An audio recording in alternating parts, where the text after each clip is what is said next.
I still file every receipt. Not for taxes, my accountant handles that. I file them because I learned, in the hardest way possible, that paper is power. That a man can disappear with $200,000 and a fake death certificate, but he cannot escape the woman who kept every document, every signature, every lie he told in writing. My husband taught me that love is performance. That marriage is a long con where one person works and the other takes credit. That entrepreneur is a word cowards use when they mean thief. He did not teach me that I could bury him without touching him, that I could make him a ghost in his own life, that I could sit in his paradise and drink his cocktail while he ran from the paperwork I created. But I'm getting ahead of myself. You don't know me yet. You don't know about the pineapple cocktail. You don't know about the photo a customer showed me while I was serving his breakfast. The photo that proved my dead husband was alive and tan and holding someone else's hand. My name is Teresa. I'm 4 years old. And this is the story of how my husband faked his death and left me in debt, and how I buried him alive in paperwork, turned his paradise into a prison, and became the nightmare he thought he'd escaped. Welcome to Little Bunny Stories. If you're new here, this is where we tell the truth about men who call themselves providers while they take everything you have. If you've ever cleaned up someone else's mess and been called unsupportive when you asked questions, if you've ever organized your own financial ruin because you loved someone who didn't exist, subscribe. We have stories for you every week. And we read every comment. Here's my story. I met Javier at 24. He was 30, handsome in a way that looked expensive, tailored shirts, polished shoes, a smile that suggested he knew secrets you didn't. He was an entrepreneur, he said. Import-export. Connecting people, he called it. Making deals happen. I was an accountant. Boring, practical, the kind of woman who balanced her checkbook weekly and read loan agreements before signing. I found Javier exciting. He found me useful. We married in 2 years. I paid for the wedding, he was between deals, his money tied up in investments. I didn't mind. I believed in him. I believed in us. I believed that love meant compensating for your partner's weaknesses with your own strengths, that his chaos balanced my order, that together we made something whole.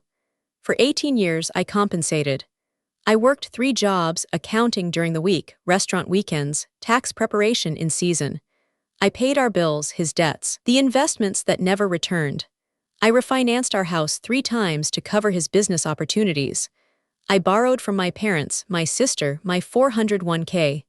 I told myself this was temporary, that his big break was coming, that the man who promised me the world was simply waiting for the right moment to deliver.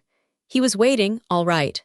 Waiting for me to accumulate enough credit, enough trust, enough documented desperation that he could cash it all in and disappear.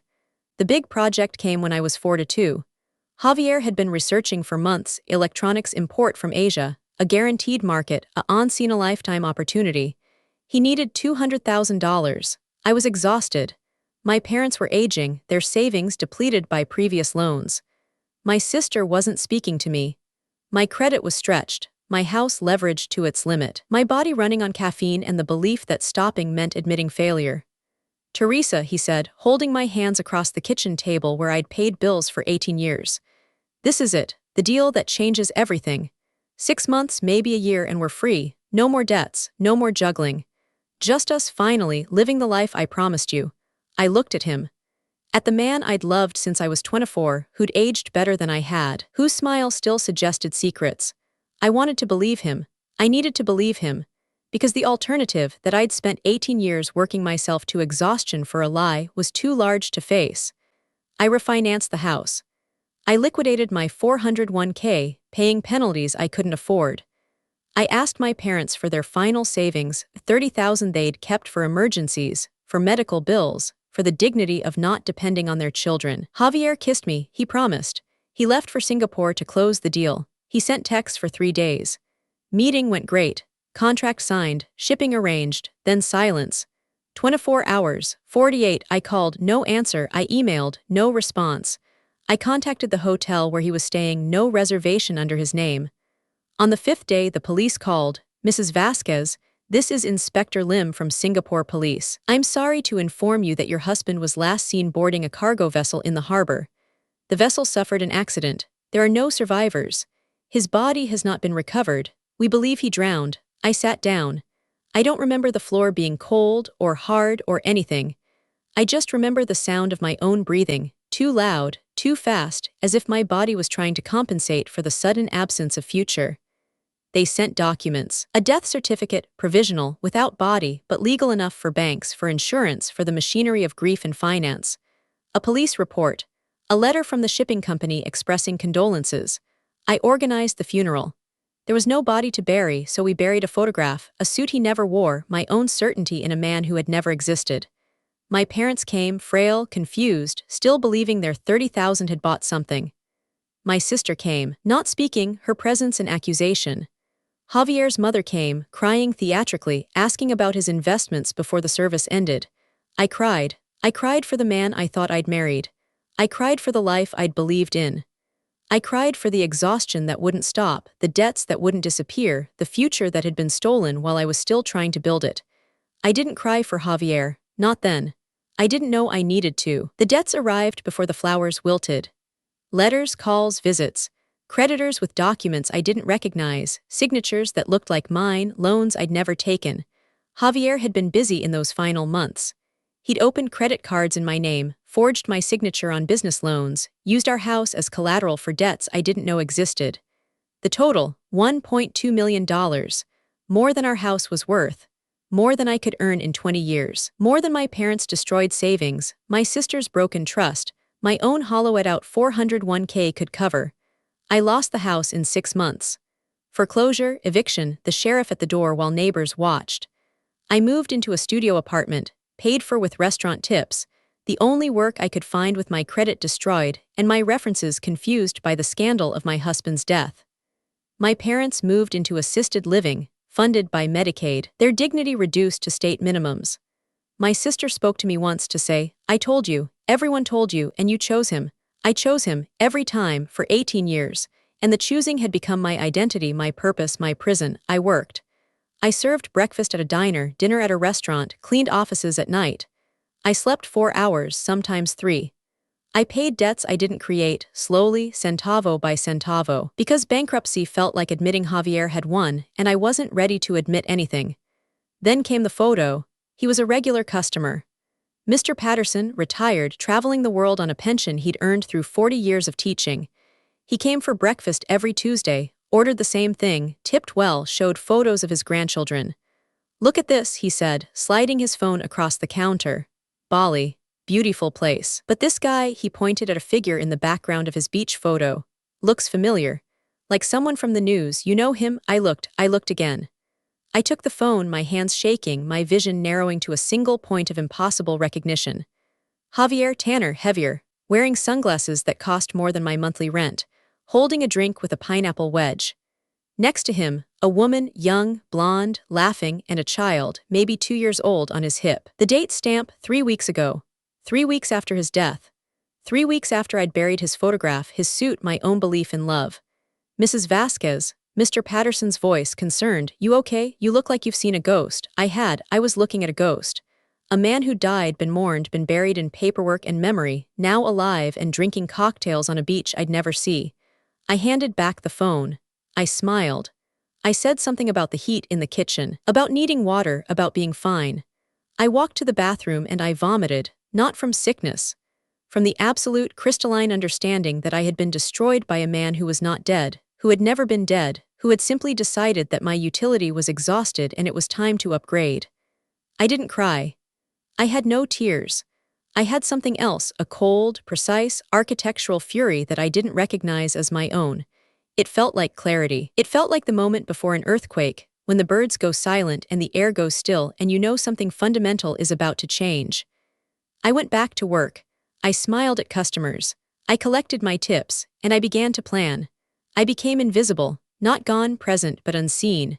A waitress, a cleaner, a woman with destroyed credit and no profile. Someone creditors called, someone landlords tolerated, someone the world stepped around without noticing. But invisible has advantages. Invisible can observe. Invisible can research. Invisible can build a case while the target believes he's won. I started with the death certificate. Singapore issued it, but Indonesia, where the accident occurred, had no record. No body recovered, no burial, no official registration. Javier had simply walked off a boat, paid someone to report him missing, and started a new life. I found the money. Not all of it, most was gone, spent, hidden in accounts I'd never access. But I found the trail. Transfers to shell companies in the Caymans, then to Bali, then to a real estate purchase in his new name. The villa, $5,000 per night, owned outright, purchased with my parents' retirement, my house, my 18 years of labor. I found the woman. Her name was Svetlana, Ukrainian, former model, now wife in a ceremony that had no legal standing because Javier was still married to me. They had a son, Ivan, born 6 months after his death.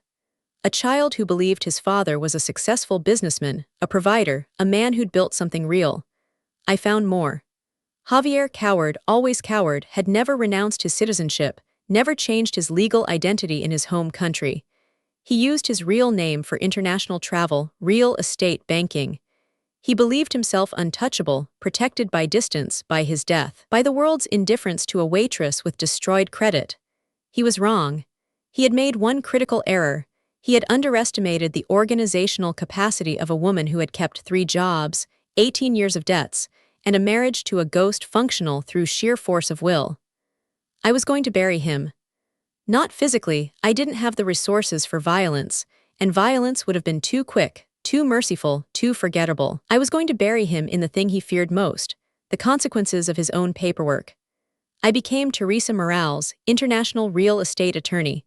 A fiction, of course, but a carefully constructed one. A website professionally designed. References, former clients, satisfied investors, all me with different email addresses. A portfolio of exclusive properties in Costa Rica, Panama, Uruguay, places with favorable tax laws, banking secrecy, the kind of opportunities that attract men like Javier. I contacted him through an intermediary, a business associate who'd heard of his success in Asian markets, who wanted to connect him with opportunities in emerging Latin American real estate. Javier bit within 48 hours. Greedy, always greedy. The man who'd stolen $200,000 to build a fantasy couldn't resist the promise of more. We arranged a meeting. A private resort in Costa Rica. Actually a rental property I booked for 1 weekend, draining my last savings, gambling everything on the single encounter. I was going to be there. I was going to confront him. I was going to watch his face as he understood that his ghost had caught him, but I didn't go. I canceled 12 hours before, citing unforeseen legal complications. Instead, I sent packages. Hundreds of pages, couriered to multiple addresses, timed to arrive simultaneously. To Interpol, every loan document, every forged signature, every transfer to shell companies, every piece of evidence that Javier Vasquez was alive, had faked his death, had committed fraud across 3 continents. To the FBI, the same, plus evidence of wire fraud, mail fraud, identity theft, the use of U.S. financial institutions for criminal purposes. To Indonesian authorities, proof that his death was unregistered, that he lived in Bali under a false narrative, that his property was purchased with stolen funds. To every creditor I'd traced, documentation of his assets, his location, his alive and well status, plus legal templates for pursuing collection internationally. To Svetlana, a letter translated into Russian with photographs, marriage certificates, the proof that her husband was still married, that their child was illegitimate, that her life was built on a foundation of fraud and another woman's destruction. I didn't wait for responses. I didn't need to see him fall. I knew the weight of what I'd sent, the machinery I'd activated, the impossibility of escaping when multiple jurisdictions, multiple agencies, multiple angry creditors were suddenly looking for the same man. But I wasn't finished. I found a legal concept, fraudulent death. Rare, obscure, existing in a handful of jurisdictions, but real. A civil cause of action for pretending to be dead to escape obligations. I filed suit in every jurisdiction where I could establish standing, our home state, Singapore, Indonesia, the Caymans. I didn't expect to win. I expected to create record.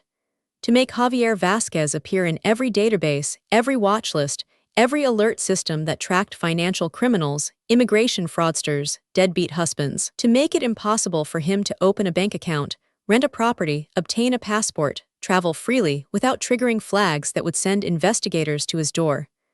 I buried him alive in paperwork.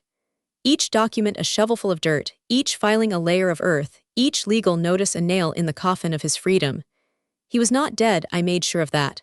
He was something worse, Undead, unkillable, permanently documented, forever pursued. The villa in Bali became his prison. He couldn't sell it, the title was clouded by my lawsuits. He couldn't leave, his passport would trigger alerts. He couldn't stay, creditors and investigators were closing in.